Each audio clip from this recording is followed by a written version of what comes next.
Hello everyone, let's dive into our project in collaboration with AXA Spain, an insurance leader in Spain.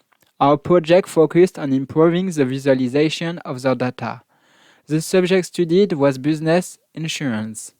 A company faces different risks such as property and material, losses, fire, environmental damage, and more. AXA Spain invited us to redefine the way we visualize insurance-related data. With the help of Power BI, we created interactive dashboard. Power BI enabled clear and concise visualization of complex data linked to insured risk. Interactive graphs and dynamic reports made it easier to understand trends and crucial data points. The clarity provided by these tools facilitates risk management and improves the quality of decisions. We hope this video encouraged you to explore this topic of data visualization. Thank you for listening.